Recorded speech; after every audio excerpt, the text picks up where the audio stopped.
Afternoon or good morning. Today we're going to look at Competency 3, Founding Documents.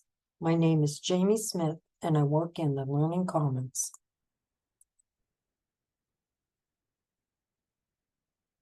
Competency 3 is knowledge of the founding documents and how they have shaped the nature and functions of our institution of self-government. So we'll be looking at founding documents and ideas. John Locke was someone who influenced American thinking from the Declaration of Independence to our Constitution. He wrote a document called the Two Treatises of Civil Government in 1689. He wrote specifically that all individuals are equal in the sense that they are born with certain inalienable natural rights. And you will see this idea in the Declaration of Independence, in the Federation Papers, and other documents that we look at today. He also said that people come together to form a political society through a social contract. That was discussed in Competency 1, but this is where the idea comes from, that the people want to meet with the government and they will say, we will want this and the government should give them that. However, the authority of the government is derived from the consent of the governed. And that idea, again, came from Locke in this document, and we will see it specifically in the Declaration of Independence. And this particular quote, among these fundamental natural rights, Locke said, are life, liberty, and property.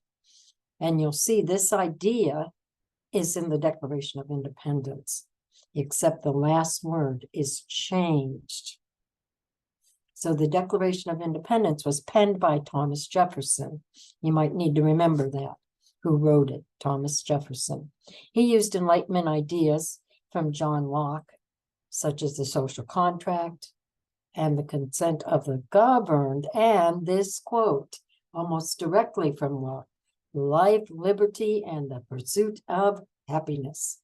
And you can see it in these few paragraphs of the Declaration of Independence.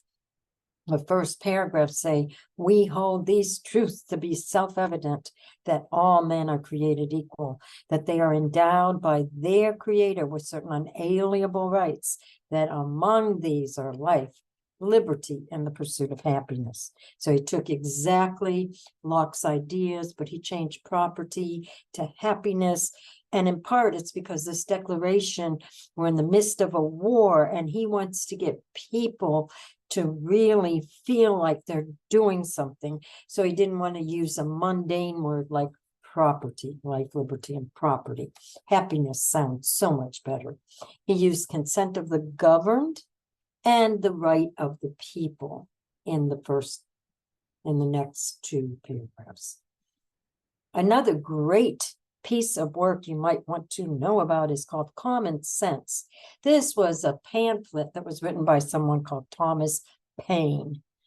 And he wrote it in 1776, again, right when we're still in the midst of the war. And this pamphlet went viral. If we had TikTok back then, everybody would have known about it, because within the first 2 weeks of printing, it was sold out. He sold 150,000 copies, and he was sold in America and Europe. Everyone couldn't read, and 1/5 of the Americans read the pamphlet or heard it read aloud in public. George Washington, who was acting as a general back then, ordered it to be read to his troops. So that was another big popular group that was hearing this piece of document. So what was in this document? It said that the government's purpose was to serve the people. Having a king was a bad idea. He said, America is the home of the free. America had a rare opportunity to create a new nation based on self-rule. We should have a strong central government. So he's going to be a federalist. These are some prototypes for the Constitution that you may have heard of when you were studying some history, maybe in high school. The first of these is the Magna Carta, and it was written in 1215. This is a long time before the Declaration of Independence or our Constitution being written, and yet the ideas are still there. King John I needed money. He had a war and he had debt. And there were aristocrats, they were lords, and they had lots of money. And they went to the king and said, if you want our money, then we need representation. And this is where we get the phrase, no taxation without representation. And this resulted in the establishment of Parliament in England, even though it was at this time just the lords, the aristocracy. And then in 1620, there was a ship coming to the New World, which is what we call America today.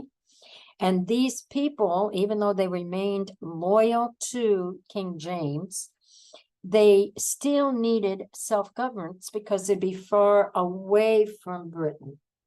So the colonists said they needed to create and enact laws, ordinance, acts, constitutions, and offices for the good of the colony and abide by those laws. So right there on the Mayflower, they're making a compact of how they're going to rule their community when they land on in the New World. And they also were a very religious group, and they lived in accordance with the Christian faith. We also used, and this is closer, this is 1781, so we're getting closer to when the U.S. federal Constitution was written. And this state constitution was ratified or written in 1780 and ratified in 1781. It was drafted by John Adams. He's also another Federalist. It's one of the oldest functioning written constitutions, even though it's for the state, and it served as a model for the U.S. Constitution. The Virginia Declaration of Rights was written in 1776. And the Virginia Declaration of Rights is what Thomas Jefferson used for the opening paragraphs of the Declaration of Independence, which means the Virginia Declaration of Rights was also influenced by Locke. And it was widely copied by the other colonies and became the basis of the Bill of Rights that was written by George Mason. It was adopted by the Virginia Constitutional Convention in June 12, 1776. So here's another very important founding document. Then we had the founding document that actually was used of what we shouldn't do. We had the Articles of Confederations prior to the Constitution we have today. This went into effect. It was written in 1777. It was accepted in 1781. It was written by John Dickinson, not well known. It did not have an executive power, and if it had a judicial, it was really weak.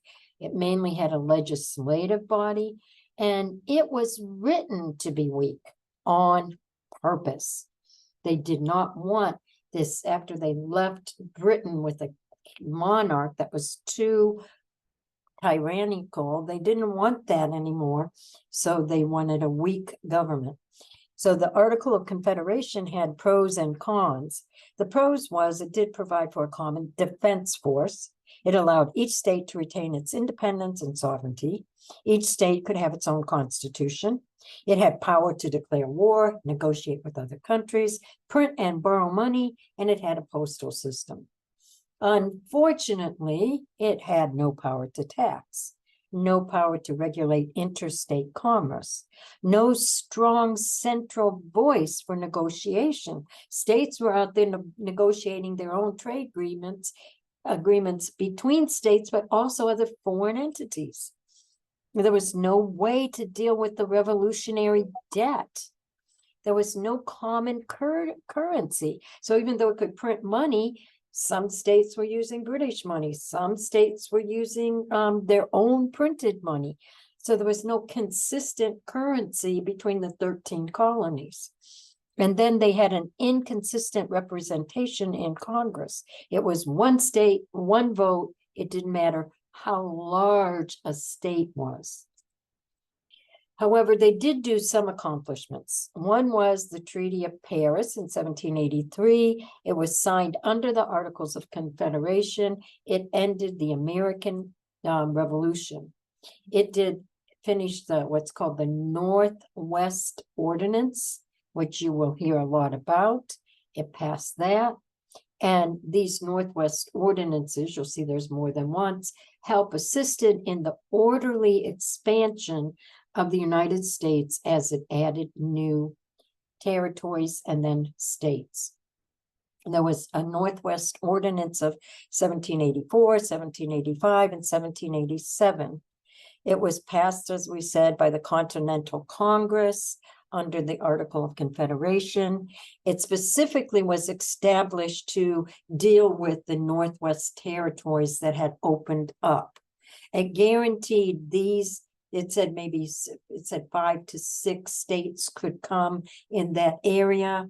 It said that this is what you needed to do to become a state, what the population had to be. It guaranteed that they would have the same rights as the original 13 colonies. And it also protected the civil liberties of the citizens within that new state. And it's very important, outlawed slavery in the new territories. So there's supposed to be absolutely no slavery at all. Arguments related to the Constitution, because they knew this Article of Confederation wasn't working. They knew they needed something else. So they're saying, how strong should the government be? How do we prevent tyranny while still having a government that's strong enough to do what it needs to do? So there was a lot of paper writing. The early colonists were writing. Half of them, some of them were called Federalists, some were called Anti-Federalists. The Federalists were led by the Secretary of Treasury, Alexander Hamilton, and he wanted a strong central government. And the Anti-Federalists that were led by Secretary of State, which was Thomas Jefferson, who wanted strong state rights instead of centralized power. So we had in the Federalist paper, there were several people that had helped write the major documents in it. The three most prominent were James Madison, John Jay, Alexander Hamilton, under the same pen named Publius. And their purpose was to advocate for the ratification of a new constitution by the states that would have a strong central government. They chose their nickname because they liked it, because it honored a Roman named Publius Valerius Publicola. The origin of Publius is credited with being instrumental in founding of the Roman Republic. So they also were looking at us as being the same republic, because as you learned in the key principles were a republic. So Federalist 10, which was penned by James Madison, addressed the issues of factions. So that's what you have to remember. Key idea, Federalist 10, factions. And it was argued that factions would ruin our government. But he said factions are natural, but they can be dangerous. He conceded they can be dangerous. But he said a large republic is better at controlling the influence of factions than a small one. He said the constitutional system of representation will help prevent the dominance of any one faction. Federalist paper number 14 was penned by James Madison, and he was using the Article of Confederation weaknesses to make his argument of why we needed a strong union. He said we needed to be able to defend against external threats and maintain stability. So we needed a strong central government to preserve order and prevent the states from becoming independent entities. And so he would say different items that were weak, as we saw in the Articles of Confederation, because we couldn't even pay for the poor army. So soldiers that were fighting against Britain weren't being paid. If they did get paid, the federal government was begging money from states to do that. So then we had Alexander Hamilton. Remember, he's the secretary. He had secretaries to do with finance. So it's no surprise that he's concerned about the power of tax. He knew that we would need to have a way to get funding for the government to run effectively. He also wanted to ensure that we had a good defense and security by maintaining a military force. So he wanted to have funds to be able to pay for the military in case something happens. Then we had Federalist 39, which was again written by James Madison. And James Madison's argument, which I really like, he said the powers delegated by the proposed Constitution to the federal government are few and defined. So he was saying, no, they're not big. He's trying to downplay any kind of supremacy that we might have, which you learned in the first part when we did principles, that the supremacy rule is the federal government will trump state government. And we don't see that yet, but it will show itself as time goes on. So he's just arguing that these elements are both national and federal, and they're getting their power from the states and from the people. It's a blend of Republican and democracy. Then we had Federalist 51. You will see that this idea of checks and balances also comes from an Enlightenment person that was living at the time and writing at the time and talked about checks and balances. And that they were influenced by this person, Montesquieu, which we'll see later, and that we needed to have 3 different entities and each had to check and balance the other. So separation of power and checks and balances to prevent tyranny. So this idea, again, is showing up. We'll see these same ideas flowing through what you learned in the very terms, separation of powers, checks and balances, all those key principles that you learned in Competency 1. The Anti-Federalists, on the other hand, were not as united. They had various names. We have Brutus, Cato. We even have a federal farmer that they're not sure who actually wrote them. They represented people like Thomas Jefferson, George Clinton, George Mason, Smith, Richard Henry Lee, Patrick Henry, John Hancock. These were various people that all had one thing they really didn't want, which was a strong federal government.